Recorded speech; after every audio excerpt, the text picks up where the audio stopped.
Então, a partir de agora a gente está gravando. Nós ainda estamos no início do capítulo 5, que é a pregação de Estevão. A gente está caminhando minuciosamente sobre esse belo diálogo que Estevão fez na Casa do Caminho. Como eu já falei, vou relembrar rapidinho. Quem está assistindo aqui na gravação pela primeira vez, volta lá, pelo menos no primeiro estudo do capítulo 5, para entender direitinho sobre a seguinte questão. A gente busca aqui, a gente está tentando compreender esse discurso, essa pregação de Estevão, não aos nossos olhos, mas aos olhos daquele povo hebreu, daqueles judeus que estavam ali ouvindo a pregação dele, porque não é a mesma coisa. Desde lá do primeiro estudo, do capítulo 5 da primeira gravação, onde a gente começou, que a gente vem pegando pequenas falas e esmiuçando o que que aquilo ali significa para eles e como eles devem ter recebido aquela mensagem que Estevão estava falando, tá? Que nem de perto, como eu falei, nem de perto a gente vai conseguir ter noção do sentimento que eles tiveram de ouvir aquilo tudo. Então é importante pegar lá desde o início para poder, né, quem quiser entender direitinho tudo que a gente trouxe aqui, até aqui, tudo que a gente teve a capacidade de trazer, né? Porque eu tenho certeza que se a gente refizer esse estudo daqui a 2, 3 anos e voltar nesse texto, a gente vai ter muito mais coisa para falar do que a gente falou até aqui, né? Porque é assim, a gente vai progredindo, a gente vai estudando e as coisas vão ampliando, o conhecimento vai ampliando a nossa cabeça e a gente vai entendendo as coisas de outra forma. Então, vamos prosseguir. Bia chegou. Boa noite, Bia.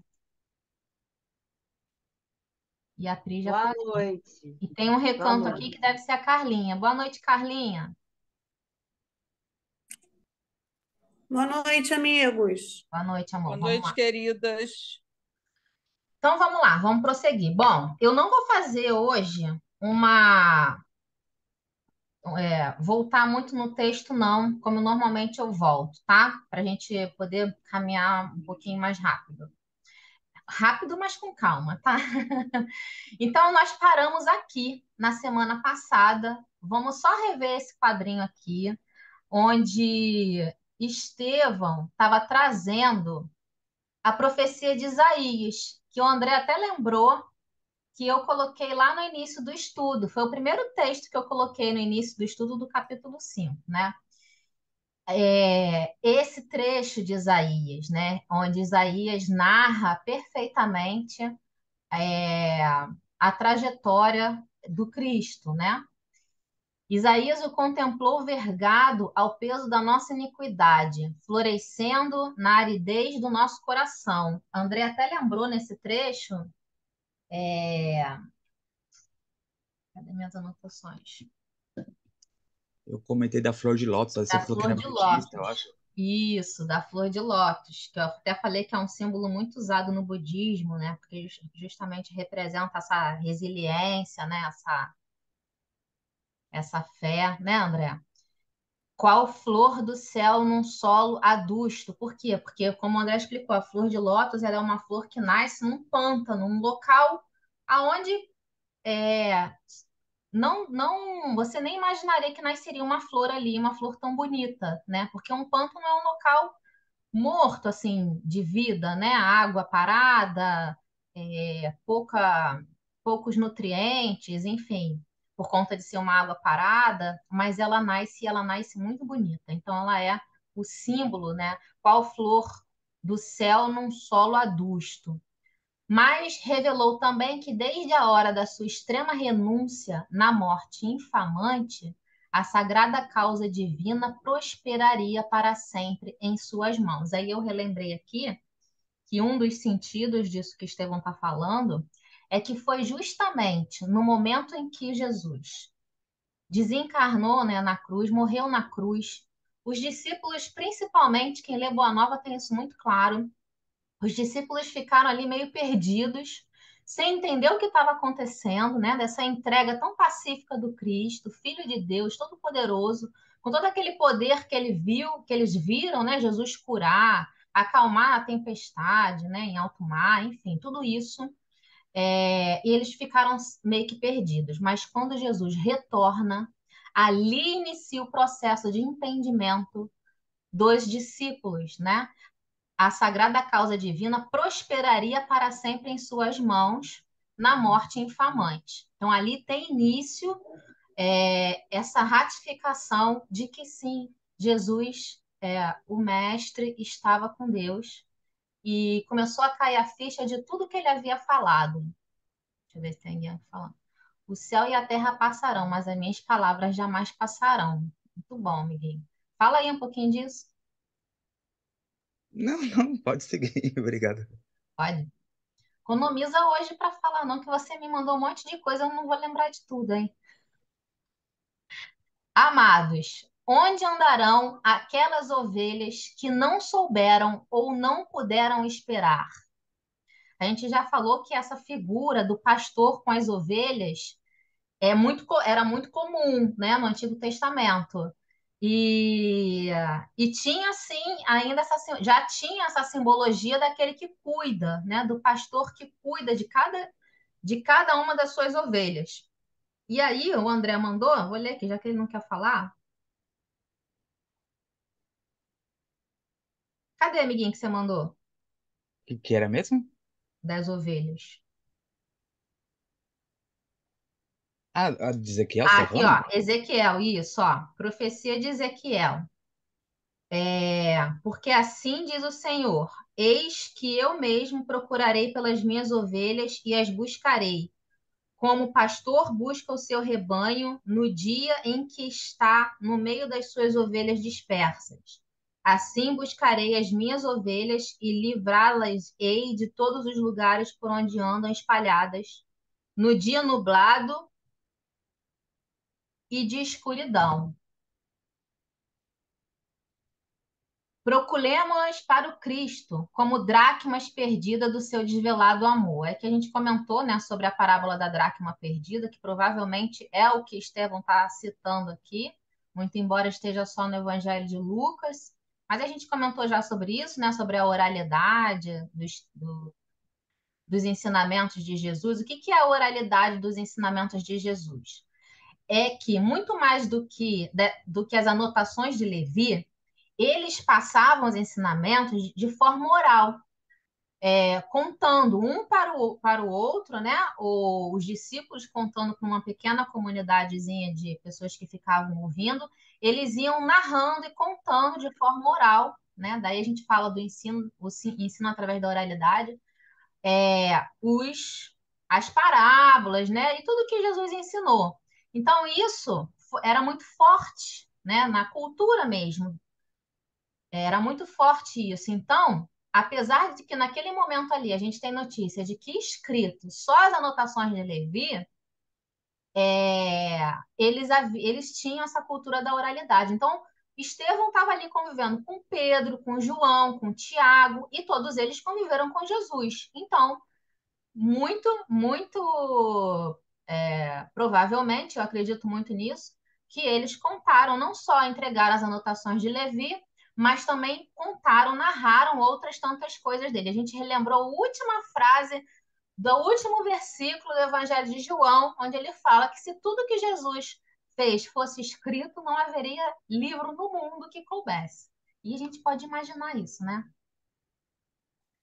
Anunciemos a todos os desesperançados as glórias e os júbilos do seu reino de paz e de amor imortal. Bom, nós estudamos até aqui semana passada. Agora a gente vai começar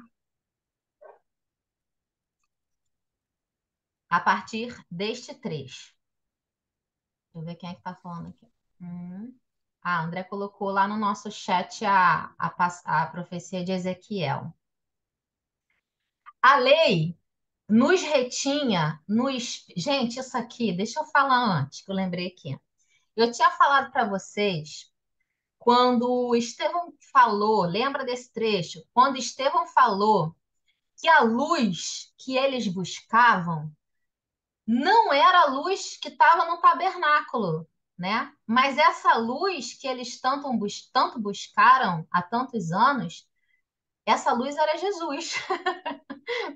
Rimou com a música, né? Parece que eu tô falando a música, né? Mas essa luz era Jesus. Quando eu falei esse trecho, quando a gente passou por esse trecho, eu falei para vocês, olha, para mim, o momento que eles, principalmente Saulo, mais se impressionaram com a fala de Estevão foi aquele, né? Que Estevão falou: olha, a luz, na verdade, é o Cristo. Esse aqui que a gente vai ler agora, para mim, é o segundo grande momento de, como é que eu vou dizer? De espanto daqueles que estavam ouvindo e principalmente de Saulo. Por quê? Vamos lá. Ele fala assim, ó: a lei nos retinha no espírito de nação, sem conseguir apagar de nossa alma o desejo humano de supremacia na terra. Muitos de nossa raça hão esperado um príncipe dominador que penetrasse em triunfo a cidade santa com os seus troféus sangrentos de uma batalha de ruína e morte, que nos fizesse empunhar um cetro odioso de força e tirania. Mas o Cristo nos libertou para sempre. Filho de Deus e emissário da sua glória. Seu maior mandamento confirma Moisés, quando recomenda o amor a Deus acima de todas as coisas, de todo o coração e entendimento, acrescentando no mais formoso decreto divino que nos amemos uns aos outros como ele próprio nos amou. Por que eu estou falando para vocês que eu acho que Saulo e os demais que estavam ali se arrepiaram de novo nesse momento? Alguém arrisca, tirando o André? Porque ele falou de Moisés, ele falou que confirmou Moisés, que ele não veio, que ele não estava nada do que ele estava falando ali, né, no discurso e a respeito do Cristo, que Cristo nem ele vieram falar nada contra as leis, contra Moisés. E não era isso que Saulo foi ali escutar, né? Saulo não pretendia escutar isso, pretendia escutar alguém que quisesse, que dissesse que estava tudo errado e que o Cristo veio mudar tudo e era um revolucionário que veio mudar e falar tudo ao contrário do que Moisés disse. Imagino que seja isso. Ju, é isso também. Mas antes disso, é isso também, isso está perfeito. Mas antes disso, vê se você concorda comigo.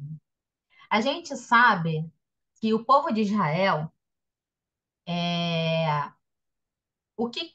qual era a impressão ou qual era o sentimento que eles tinham da relação deles com Deus? Que eles eram o povo Escolhido, mais escolhido, certo? escolhido, mais Justamente, o importante, mais enfim. importante, né? Que Deus é, estava ali com eles e ia salvar eles do jugo de qualquer outro povo e ia elevá-los ao mais importante povo de todo o mundo, né? O pensamento, resumindo aqui o pensamento do povo de Israel, e que eles sempre se colocavam era dessa forma, né? Só que Estevão está iniciando aqui um pensamento que, para mim, né, depois mais para frente a gente vai falar sobre isso, representa a maior transformação que Saulo passou no coração dele, mais para frente. Porque, para mim, uma das maiores transformações, se não a maior transformação, né, depois de entender o Cristo como o verdadeiro Messias, foi ele compreender justamente esse ponto. Tanto é que ele depois se transformou no apóstolo dos gentios. E o que são os gentios? É o povo que não é, né? Que são outros povos que não o povo judeu, né? Ou o povo hebreu.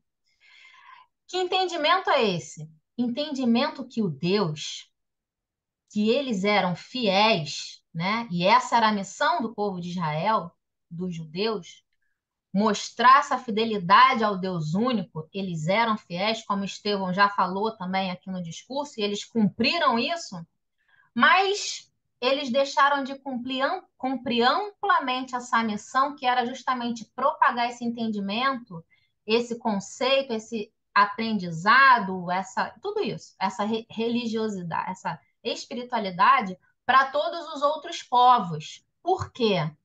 Porque eles se fecharam entre eles, entendendo que eles eram o povo escolhido.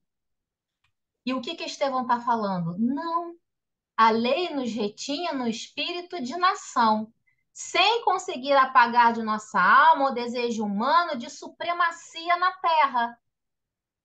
Muitos de nossa raça são esperados. Aí ele começa a falar, né, sobre o Jesus que eles esperavam. A gente vai falar sobre isso, mas vamos primeiro falar sobre esse trecho. Quer falar, André? Não, tava só lembrando que há pouco Sadoc e Saulo estavam tendo um discurso que Saulo falava, né? Que a missão dele era curvar, né? Os outros, os É, gentios, é. para o pensamento judaico, mostrando essa superioridade. Então a gente vê aqui um contraponto. Um Estevão que já compreendia essa universalidade das questões divinas contra o ponto de, de de Saulo que compreendia que só eles tinham a razão e que eles deveriam curvar todo mundo à sua razão, né? Justamente, muito bem lembrado. Logo no iniciozinho do capítulo 5, né? Esse Ah, discurso. é no 5 mesmo? É que ele vai curvar Roma, a Grécia, Atenas, vai Exatamente, todo mundo se curvar a ele. exatamente. Inclusive a gente estava conversando hoje, agora há pouco, sobre o diálogo de Jesus com Hanan, e o discurso é bem similar a isso. Hanan também tinha essa compreensão, você conhece Roma ou Atenas? Quem são os É, poderosos que vão te apoiar, né? Tem uma compreensão bem similar também. Exatamente. Então, para mim, esse aqui é o segundo momento de grande espanto para aqueles ali que ouviam o que Estevão falava, sim. porque eles compreenderam o que ele estava falando aqui, né? E aí vem esse trecho, Ju, que você muito bem falou. Muitos de nossa raça hão esperado um príncipe dominador que penetrasse em triunfo. Ah, não, que você falou tá mais à frente, sobre Moisés. É, Mas mais à frente. esse trecho aqui também é interessante, ó. Muitos de nossa raça hão esperado um príncipe dominador que penetrasse em triunfo a cidade santa com os troféus sangrentos de uma batalha que reúna de ruína Que ruína. morte, que nos fizesse empunhar um cetro odioso de força e de tirania. Faz 2000 anos, mais um pouquinho, que Estevão falou esse discurso, e faz mais ou menos o mesmo tempo, né? Menos aí uns 3 anos, que Jesus deu todos os ensinamentos dele, né? Justamente demonstrando o tempo inteiro isso que Estevão está falando, né?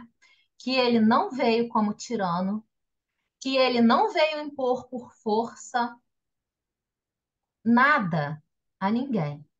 O tempo inteiro ele falou que a salvação era pelo amor, e amor de todos, como ele vai falar mais à frente ali, quando a Ju falou que ele veio ratificar Moisés.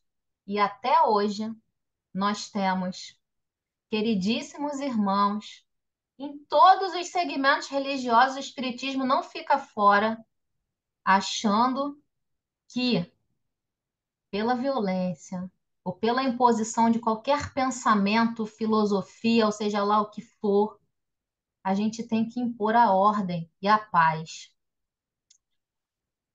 Se a gente não tivesse em mente que 2000 anos para a vida de um planeta de provas e expiações ou para a vida de um espírito é muito pouco, eu acho que a gente já está em desespero, né?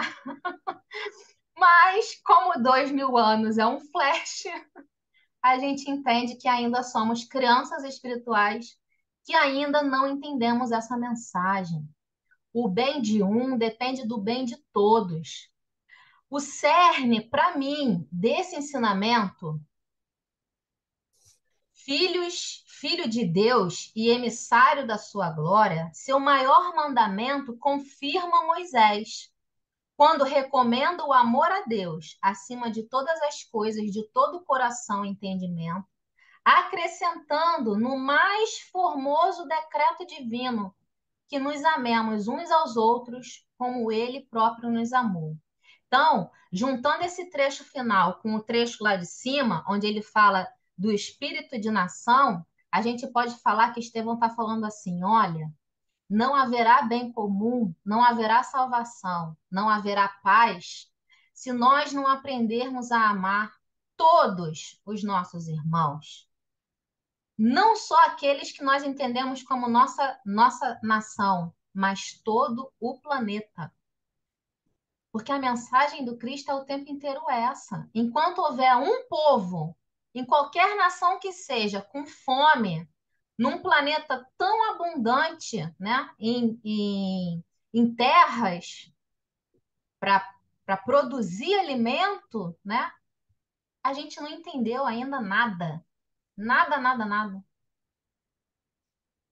E por ironia, né, Elaine, foi justamente Saulo que fez conhecer ao mundo da época um Cristo planetário, um Cristo cósmico, um Cristo que não era nem muito menos dos hebreus apenas, dos judeus, do que da terra apenas. Muito Ele bem mostrava, lembrado. né, e falava a todo momento, em qualquer carta dele que você leia, ele se refere a Jesus como um Cristo cósmico, e não apenas de nós, que nós não estamos sozinhos na Terra. Muito bem lembrado, Ju, muito bem lembrado. Justamente isso. O que que a Ju está falando? Saulo, né? Paulo de Tarso, nas suas cartas, ele ganhou uma compreensão, né? Ou ganhou não, ele já Não, tinha ele despertou, ele né, apenas. despertou na É. compreensão, e a gente vai ver aqui, quando entrar na fala dele, nesse discurso de Estevão, que Emmanuel sutilmente diz que dentro dele alguma coisa balançou, né? Mas o orgulho e a vaidade foi maior e aí abafou. E é o processo que acontece com a gente. Dentro de nós já temos toda a fagulha divina, né? Tudo. Só que o nosso orgulho, a nossa vaidade, a nossa arrogância abafa tudo isso que nós temos. E esse processo aconteceu ali com Saulo. Mas ele, que a Ju está falando, muito bem colocado. Nas cartas, né, a gente vê claramente não, né, que é muito difícil, mas o Haroldo está prometendo aí uma tradução maravilhosa, Uhum. que a gente estou esperando. Uma tradução maravilhosa aí que a gente vai ter mais uma. Ou então a Ju, que está estudando agora, né, línguas, para traduzir. Aí, amiga, até para eu traduzir um negócio desse demorar muito. Outra encarnação só. E justamente Paulo já tinha essa compreensão, né, do Cristo planetário. Então ele já levava mais ainda esse entendimento dele, não é amor só com os irmãos que estão aqui no nosso planetinha. É um amor planetário que a gente vai ter que retornar para a comunhão com Deus nesse sentido. É muito profundo, né? Mas é muito bonito. Vamos prosseguir. André, quer colocar? Ah, deixa eu trazer aqui, ó. A gente comentou. Fala, André, fala. Você ia citar o Caminho da Luz? Isso, quer falar? Fala Não, você. pode falar. Pode Depois eu falo, falar, então. então. Depois eu falo. Esse trechinho, se eu deixar de falar uma coisa, você completa. Ó, esse trechinho, né, tá muito, o tempo inteiro a gente se remete lá a Caminho da Luz, né? Esse trechinho que a gente está falando, tá muito claro lá. Eu vou ler só os 3 primeiros parágrafos que são pequenininhos, que é assim, ó, falando sobre essa questão de Israel. Lá no capítulo 7, o povo de Israel, Emmanuel coloca assim, ó: dos espíritos degredados na terra, foram os hebreus que constituíram a raça mais forte e mais homogênea, mantendo inalterados os seus caracteres através de todas as mutações.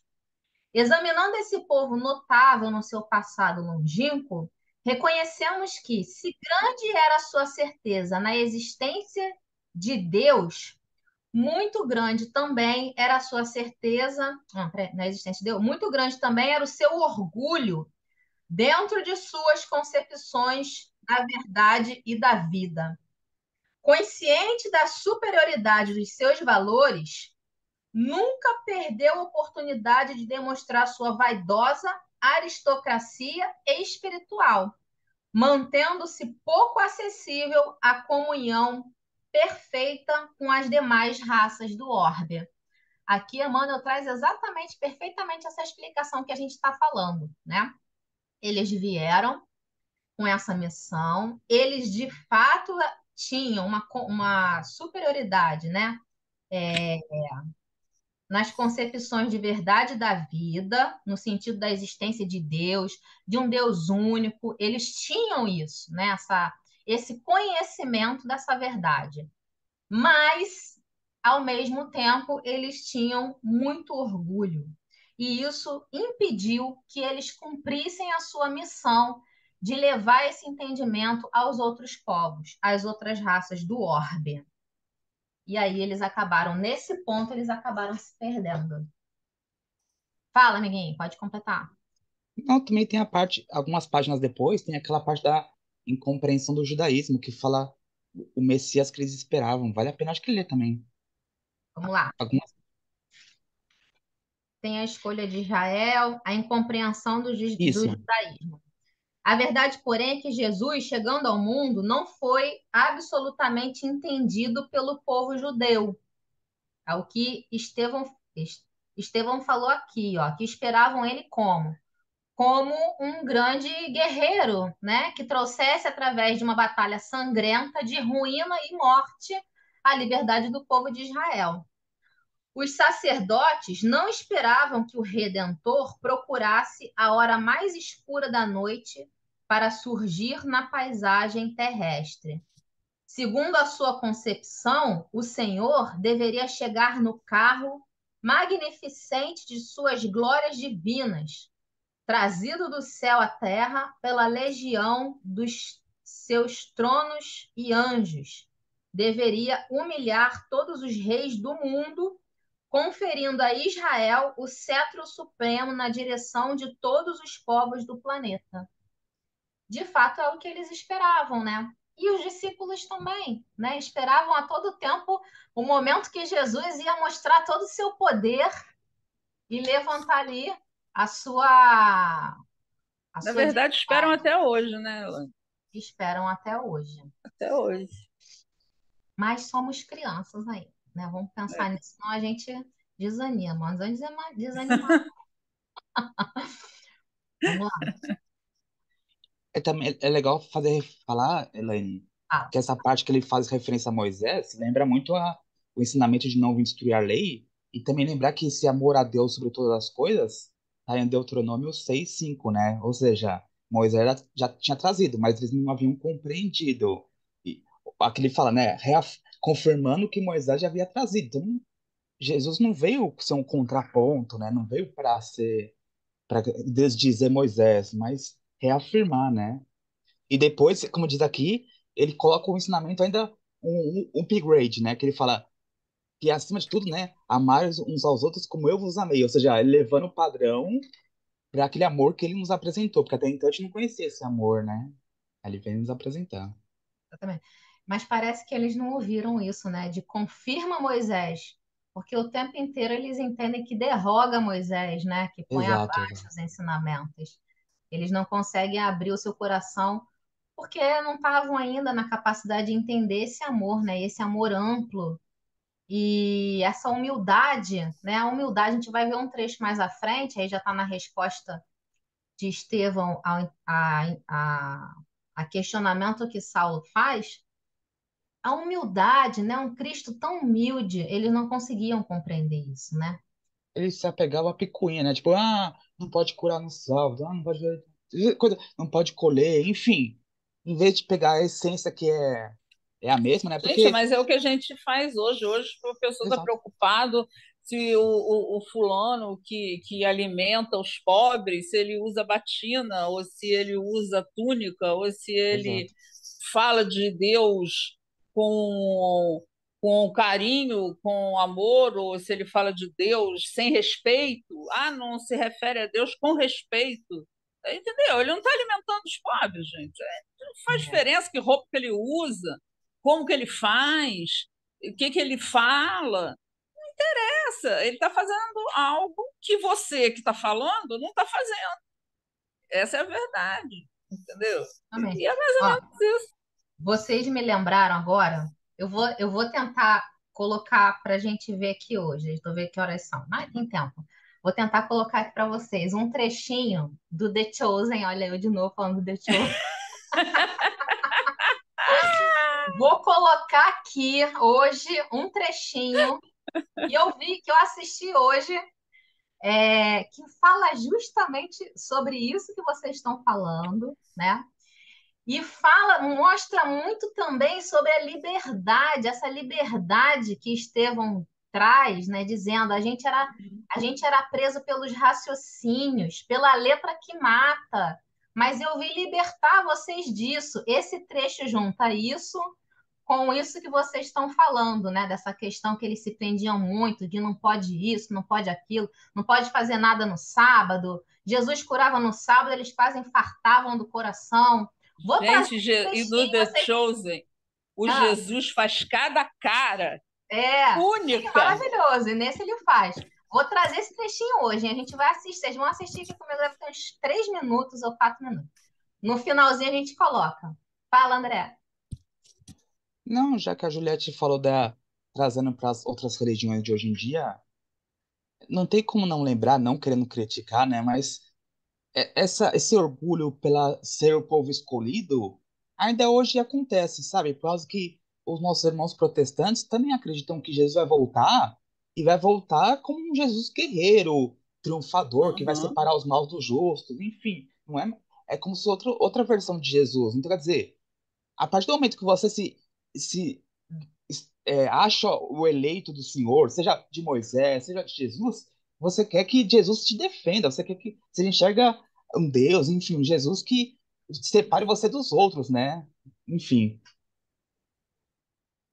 Mas Vou você resumiu colocar. bem. Oi?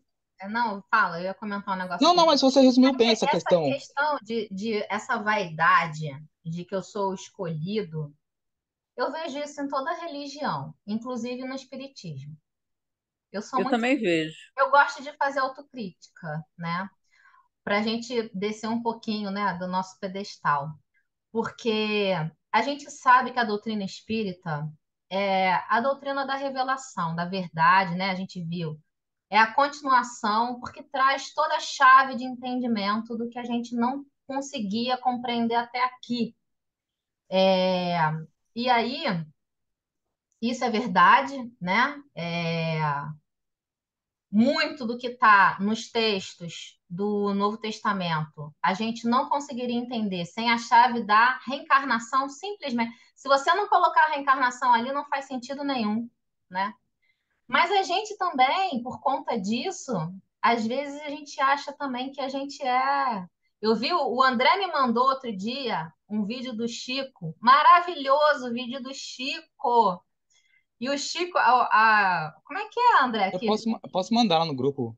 Manda no grupo, mas como é que Não, a irmã falava é, para uma, ele, ele respondia? é um vídeo famoso, acho que a maioria aqui já viu, que Ó, o Chico está falando sobre umbral, que nós viemos da região mais Hum. inferior do umbral, tá? Aí tem uma senhora que meio que quer, como se fosse um fariseu tentando Jesus, né? E você, Chico, você não veio do umbral, né? Você veio da É, própria esfera. Não, minha filha, eu vim do umbral também. Tipo assim, é muita humildade também, né? Mas enfim. é. todos nós viemos, sim, senhora. Ele fala assim: todos nós viemos, assim, não, eu também. Eu vou E estar a mandando no grupo. tranquilidade, ele está tomando café, não é esse? Está Exatamente, a tomando um Isso, cafezinho. humildade, né? é De muito bom. saber que não é porque tem. A gente falta muito ainda para a gente alcançar esse, né? E, ao contrário, eu enxergo em muitas outras religiões, em muitos outros é, representantes de outras religiões, espíritos que não têm a doutrina espírita, mas que estão num patamar de espiritualidade, de entendimento da mensagem do Sim, Cristo sim. gigantesca, né? Então, eu E concordo a com. universalidade pregada, a diversidade que Jesus prega o tempo inteiro, é nisso que a gente enxerga. A gente enxerga naquele irmão que não é da mesma fé que a gente, mas que ele age dentro dos ensinamentos do Cristo. E quem Exatamente, somos nós para olhar para ele e dizer: ué, você faz tudo certo, mas não, a gente né? está agindo exatamente como agiram os fariseus quando o julgavam e perguntavam se ele, ué, está tudo bem, você curou o cara está andando, está feliz, tudo certo, mas é sábado. Ah, caramba. Exatamente. Ó, eu vou contar para vocês, acho que faz tempo que eu não conto essa história. Quem fez Boa Nova comigo já está cansado de ouvir, mas eu não sei, acho que aqui em Paulo Estevam eu não contei isso ainda É não. testemunho, Elaine? É testemunho, adoro, né? Adoro dar testemunho. É testemunho, que é o seguinte, eu trabalhava numa sala que nessa sala nós éramos em cinco, né? Então era eu e mais quatro companheiros de trabalho. E desses quatro companheiros de trabalho, eu era espírita, tinha um que era umbandista, tinha um que era ateu, tinha um que era simpatizante do espiritismo e tinha um que era católico, né? Então, tá uma misturinha boa aí, né? Bastante. Desses cinco, né? Quando eu fazia evangelização, a gente, todo final de ano, quem faz evangelização faz isso, a gente faz aquela festa para as crianças e a gente busca padrinho, né? Para padrinhar as crianças para dar o kit e tal. E eu buscando, né? Sempre oferecia lá para eles. E desses cinco, né? O ateu, ele virava para mim e falava assim: Você escolhe para mim uma criança? Aí eu falava assim, a primeira vez que ele falou isso, eu falei assim: Tá, eu escolho, mas por quê? Porque me dá uma sensação ruim ter que escolher, porque parece que quando eu escolho uma, eu estou excluindo as outras. Na verdade, eu queria dar para todas, mas não posso. Esse era o sentimento do ateu. E assim ele era para todas as questões de relevância moral que eram levantadas nesse pequena salinha de trabalho. Ele não admitia brincadeira que debochasse de minorias, seja ela quais forem. Ele não se vinculava a esse tipo de brincadeira, porque ele não achava bacana isso. Então, dos cinco, e eu me incluo, ele era o mais sensível com o outro. Ele era o que tinha um olhar mais sensível com o outro, né? E era o ateu. Então, foi Pois é.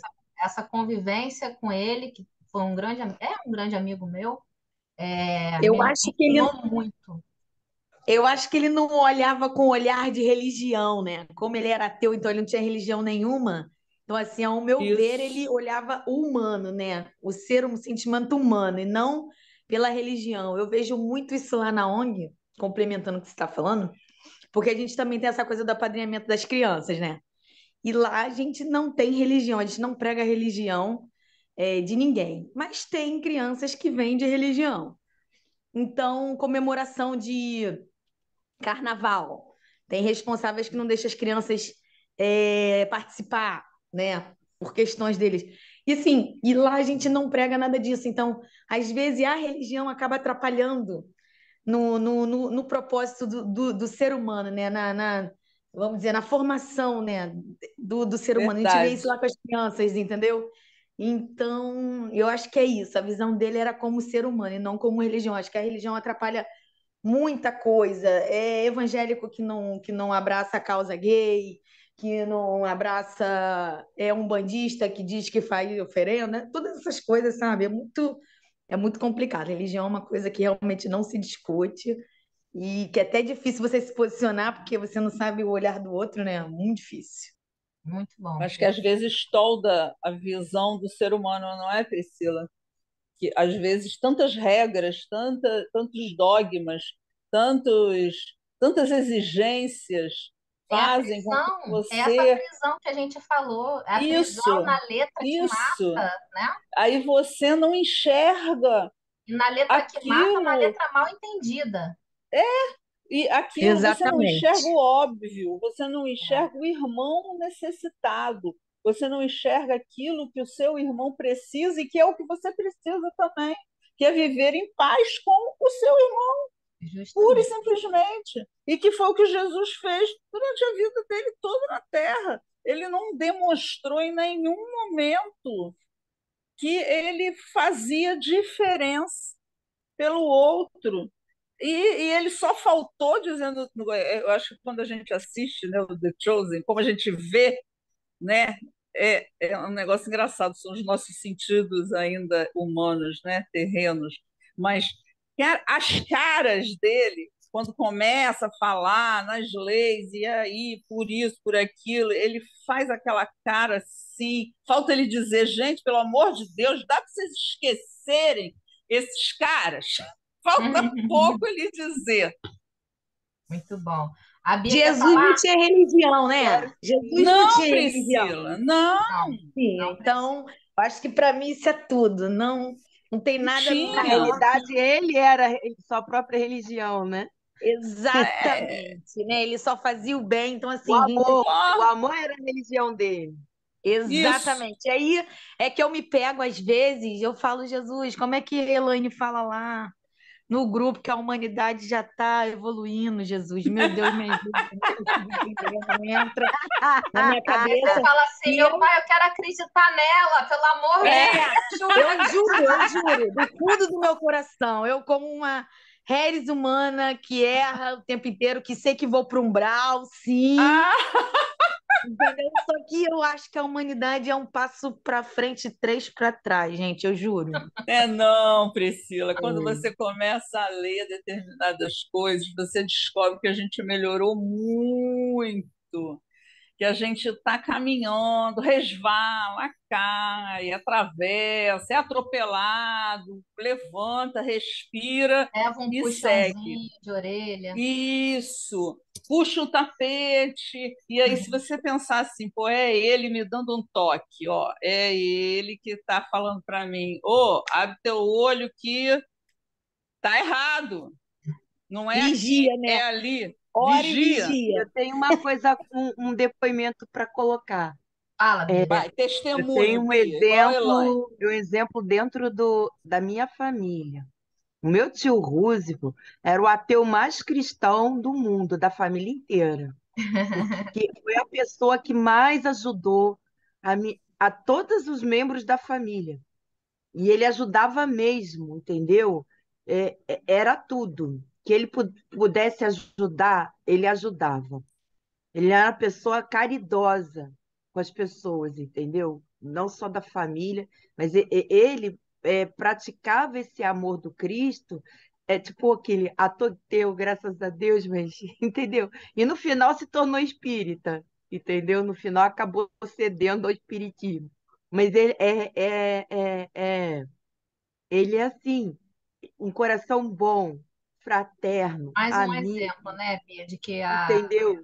Humano, entendeu? Que via na necessidade do outro e se compadecia. Ele tinha misericórdia, né? Que sabe aqueles bem-aventurados os misericordiosos? Então, ele tinha misericórdia das pessoas, ele se tocava com o compadecimento do outro e ajudava. Muito bom, Bia. Ó, Falta a gente ter compadecimento com as pessoas, né?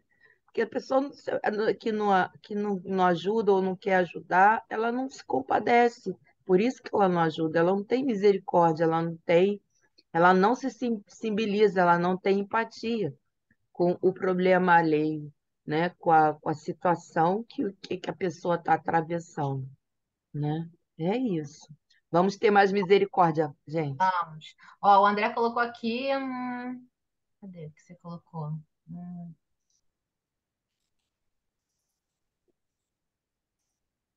Não é esse aqui, não, esse aqui. Religião é como um frasco. Jesus vivia o conteúdo do frasco. A gente se prende ao frasco.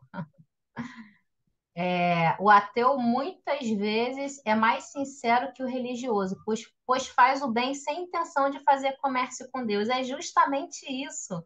Ele faz o bem pela sua essência de querer fazer o bem, porque ele não está pensando, Exatamente, porque né, tá, na é o barganha. jeito de ser da pessoa. E muitos de Sem nós filtro. ainda pensam, né? Que eu falei aqui um tempo atrás, quando você levantar para fazer um trabalho, você pensa, o que que me motiva a fazer esse trabalho? Trabalho no bem que eu estou falando, né? O que que me motiva a fazer esse trabalho? Porque no início nós fazemos isso com pensamento de barganha, sim, porque eu tenho que trabalhar, porque é hora bônus, porque é para um manto de, como é que é? Um ato de bondade pobre, um manto de pecado, e não sei, é tudo nisso que a gente pensa, né? Só que quando a gente chegar a um patamarzinho mais lá acima, a gente vai fazer o bem pelo simples prazer de fazer o bem, de ver o outro receber aquele bem e se sentir melhor na condição que ele estava, um pouco melhor depois que nós olhamos para ele, auxiliamos, né? Mas é assim que a gente caminha. Deixa eu continuar lendo aqui para a gente progredir mais um pouquinho. Seu reino é o da consciência reta e do coração purificado ao serviço de Deus. Olha aí o que a gente está falando, né? É esse pensamento, a consciência reta e do coração purificado ao serviço de Deus. Só que para a gente alcançar essa consciência reta, a gente primeiro precisa ter o entendimento real ou perto do entendimento real dos ensinamentos de Deus, né? Do evangelho que Jesus trouxe, da boa nova. Porque até lá a gente não vai ter nem consciência do que a gente faz, quanto mais consciência reta no coração purificado no serviço de Deus. Suas portas constituem o maravilhoso caminho da redenção espiritual, abertas de par em par aos filhos de todas as nações. Olha aqui ele complementando. Isso tudo está no mesmo parágrafo. Eu divido para fazer os slides, mas isso tudo está no mesmo parágrafo. Então, olha aqui ele de novo falando que o olhar de Deus é para todas as nações. Não é só para a nação do povo de Israel, né? O povo hebreu, é para todas as nações. E Saulo se revirando lá, com certeza, trincando os dentes. Seus discípulos amados. Ah, isso aqui é bacana. André lembrou um negócio bem legal quando a gente lê esse trecho aqui, ó. Seus discípulos amados virão de todos os quadrantes. Eu não vou buscar discípulos só aqui entre vocês, não. Eu vou ter discípulos, como de fato já tinha, porque lá no Caminho da Luz também a gente vê que os outros povos também já tinham seus emissários a iniciar o pensamento em Deus, né? Seus discípulos amados virão de todos os quadrantes. E aí o André lembrou aquele diálogo de Jesus com Hanã, que o Ítalo adora, né, Carlinhos? Que Hanã pergunta para ele assim, ó, com que contas para levar avante essa difícil empresa? Quais são os teus seguidores e companheiros? Ó, para quem não conhece, é Boa Nova, tá? O discurso que Jesus tem com o sacerdote do templo está no capítulo 3, primeiras pregações. E o sacerdote debochando dele o tempo inteiro, né? Porque ele fala que veio construir o reino de Deus. E aí o sacerdote, que é Hanã, pergunta para ele: com que contas leva avante essa difícil empresa? Quais são os teus seguidores e companheiros? Acaso terá conquistado o apoio de algum príncipe desconhecido e ilustre para auxiliar-te na execução de teus planos? E Jesus simplesmente responde para ele: meus companheiros hão de chegar de todos os lugares, respondeu o mestre com humildade. O André lembrou desse discurso maravilhoso. E é o que Estevão está falando aqui. Seus discípulos amados virão de todos os quadrantes. Fora de suas luzes haverá sempre tempestade para o viajor vacilante da terra, que sem o Cristo cairá vencido nas batalhas infrutuosas e destruidoras das melhores energias do coração. Isso aqui também, esse trecho também me remeteu, eu até tinha separado aqui, ó, a um trecho de João, lá no iniciozinho, que João fala assim, ó, capítulo 1, versículo 4. Nele havia vida, e a vida era a luz dos homens. E a luz brilha na treva, e a treva não a reteve. Né? Então, fora de suas luzes haverá sempre tempestade para o aviador vacilante da terra, que sem o Cristo cairá vencido nas batalhas infrutuosas e destruidoras das melhores energias do coração. Por quê? Né? Isso aqui me remete muito à doutrina espírita propriamente. Por quê? Né? Nesse pequeno trecho aqui.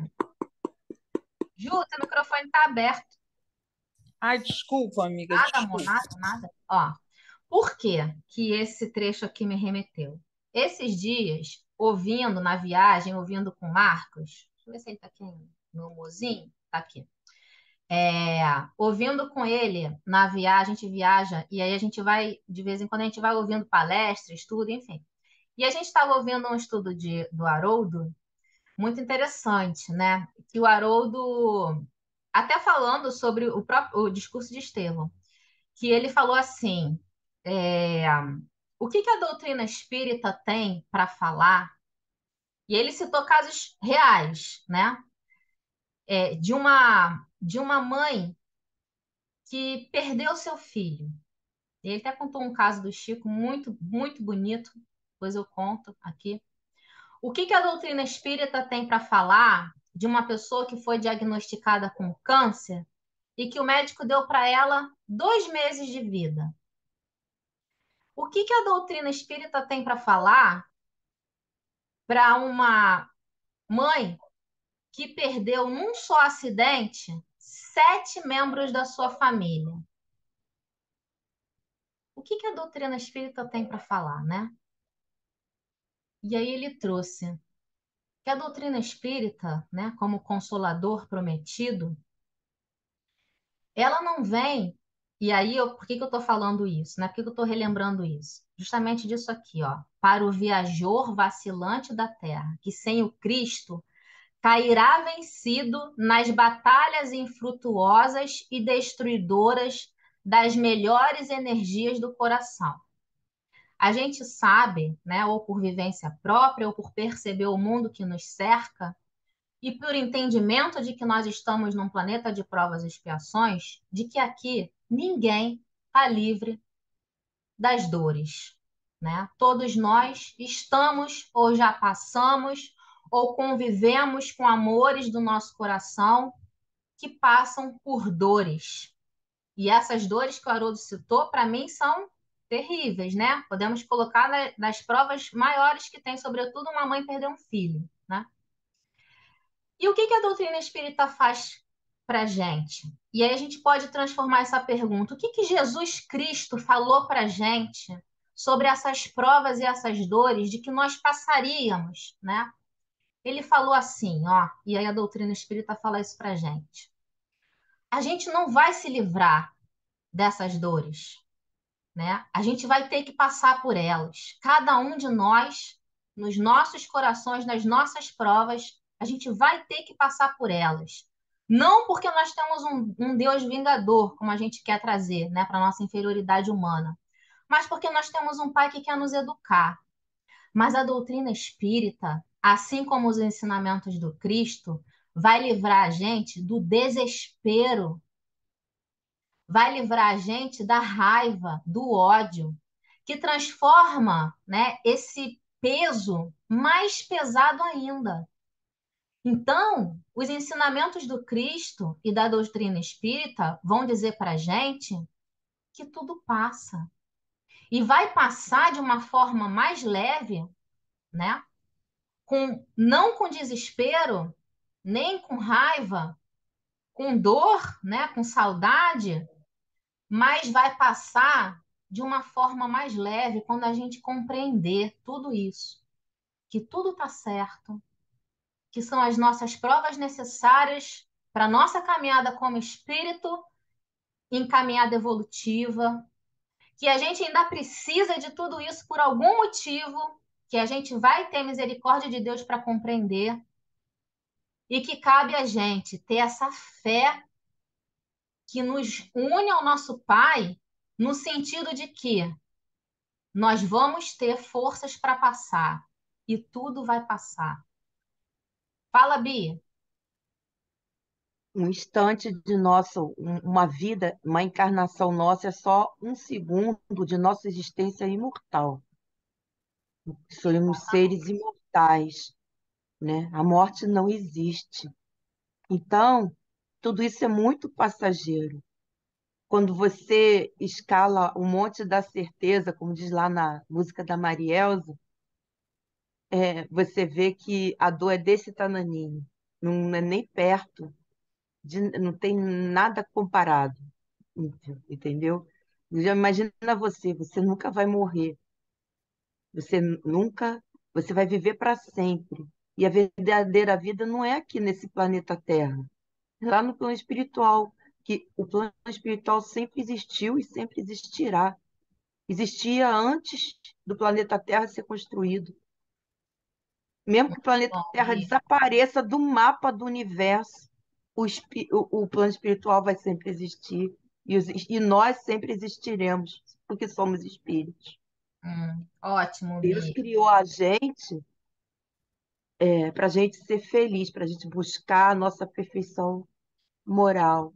E todas as dores que nos advêm, ou é para alertar a gente que a gente está fazendo alguma coisa errada, ou para resgatar alguma coisa que nós já fizemos no passado. Então, a doutrina espírita te traz essa consolação. Essa, a dor é uma oportunidade de reparação. A dor é uma oportunidade de crescimento. A dor é uma oportunidade de você mudar o seu curso, a sua caminhada, se desviar do perigo, né? Muito Porque se bom. você, se não existisse a dor, você meteria a mão lá no ferro elétrico quente e ia continuar com a mão lá no ferro elétrico quente, e aí sua mão ia ficar toda machucada, ferida, ou até perder a mão, porque a pessoa não ia sentir dor, né? O ato de botar a mão no Limita, ferro né? elétrico. Muito bom. A A dor é Carol, um alerta que a gente deve mudar o nosso curso. muito bom, Bia. Ou Obrigada. aprender com ela, ou Ou aprender tentar buscar o aprendizado que a dor quer nos mostrar, né? exatamente. A Carol levantou a mão, nossa convidada de hoje. Fala, Carol. Eu sei que a gente já está na hora, mas é porque vocês foram falando e veio muito claro para mim, assim, o capítulo 5 do Evangelho, que é o Bem-aventurados Aflitos, né? Sim, Ele foi um capítulo que eu já li, reli, reli várias vezes, é um capítulo que até hoje eu leio nos momentos de aflição. E ele fala muito sobre como o sofrimento e como a aflição e como toda essa questão terrena, elas são pontes para a nossa evolução, né? Então, me remete sempre ao bem sofrer, que é eu tô sofrendo agora, tá difícil agora, mas se eu encarar isso pelo lado positivo, é o sofrer agora que vai me ajudar a não sofrer mais à frente. E quando a gente tem essa luz do evangelho, a gente consegue encarar essas dificuldades de uma forma mais leve. Não que elas não vão surgir, mas a gente consegue olhar para elas de uma outra forma. muito bem lembrado, Carol. Não é à toa que o capítulo que a Carol citou do Evangelho segundo o Espiritismo é o maior de todos, tem mais de 30 itens, né? Porque justamente a gente precisa, né, compreender essa nossa relação com a dor e o olhar de Deus para a dor, né? Que a gente tem muita dificuldade ainda. Muito bem lembrado, Carol, obrigada. Ó, já esgotamos o nosso tempo, mas eu vou botar aqui, quem puder continuar para assistir o vídeo que eu prometi do The Chosen, vou colocar aqui para gente, tá? Vou fechar meu microfone só um minutinho.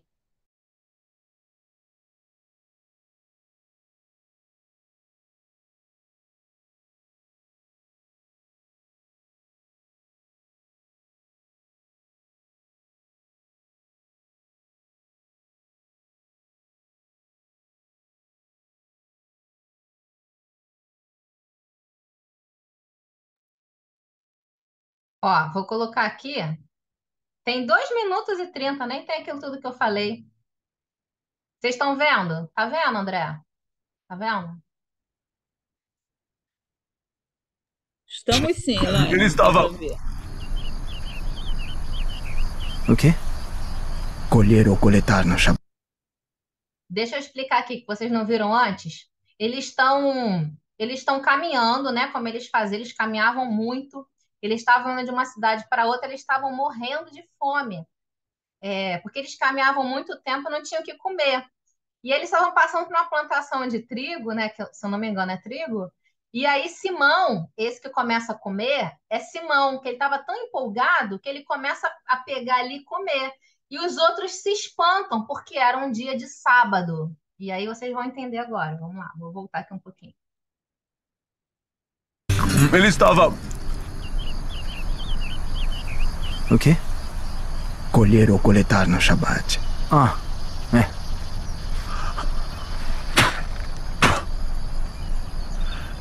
Desculpa, estou com tanta fome que esqueci que dia é.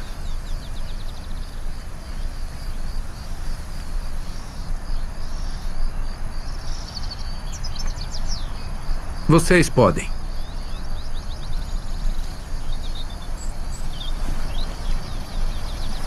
Vamos. Aqui.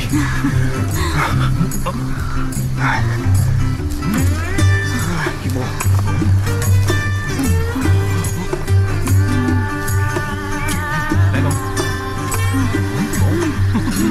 Não, se afastem. Parem agora. Vocês zombou da nossa pequena sinagoga e da Torá. Vai nos dizer seu nome, sua linhagem, sua... Primeiro você e agora seus discípulos estão fazendo o que não é permitido no sábado. Vocês não leram o que fez Davi quando ele e seus companheiros estavam com fome? Ele entrou na casa de Deus, no templo de Aimeleque, o sacerdote, e comeu os pães da presença, o que não lhes era permitido fazer, mas apenas aos sacerdotes. Então você se compararia com Davi? Essa foi uma emergência. Ou vocês não leram na lei que, no sábado, os sacerdotes no templo profanam esse dia, contudo, ficam sem culpa? Isso é para os levitas. Você é um levita? Da linhagem sacerdotal? Eu lhes digo que aqui está o que é maior do que o templo.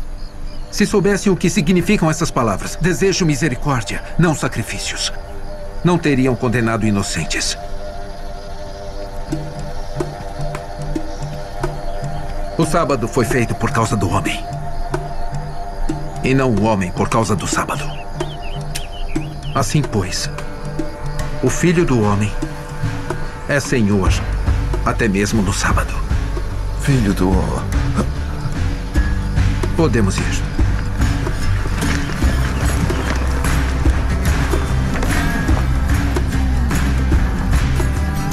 Esse título, Filho do Homem, parece incomodar muito as pessoas. Por quê?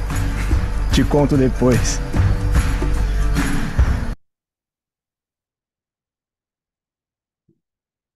Adoro. Peraí, deixa eu tirar aqui. A cara dele é a melhor. E do Mateus, né? Que o Mateus é o melhor de todos. Nunca sabe de nada. Ele não sabe de nada. Bom, então vamos encerrar por hoje. Vou fazer a nossa prece para a gente encerrar. Semana que vem a gente continua. Então, querido mestre, felizes por mais um dia, trocando essas vibrações maravilhosas que emanamos cada vez que conseguimos falar dos teus ensinamentos, cada vez que conseguimos trocar entre nossos corações a felicidade de estarmos aqui caminhando no mesmo propósito, que é buscar a Ti, mestre querido. Pedimos, mestre, que as suas bênçãos se estendam a cada coração que aqui está e a cada coração que trazemos ligado em nosso pensamento. E pedimos assim que abençoe esta noite e o nosso dia e o outro e toda a nossa caminhada, mestre. Se conosco hoje e sempre, que assim seja. Obrigada, amores.